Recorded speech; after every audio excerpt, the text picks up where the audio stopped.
Halos lahat ay nagtatanong doon sa aming bayan, sa gitnang kanluran na aking pinabulan. Sila'y nalilito, ba't daw ako nagkaganito?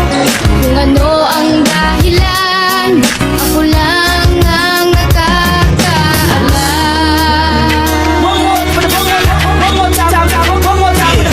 Sa aking paligid ako'y hinuhusgahan, sa bawat kilos ko ay sadyang pinagtatabuyan. Kahit mga kaibigan ay walang pakialam sa kalagayan ko at hiling hindi maintindihan. Wala nakikinig at sarado ang isipan. Nais ko lang naman ay kanilang maunawaan, tanggapin ako kung sino at mga tinutupad.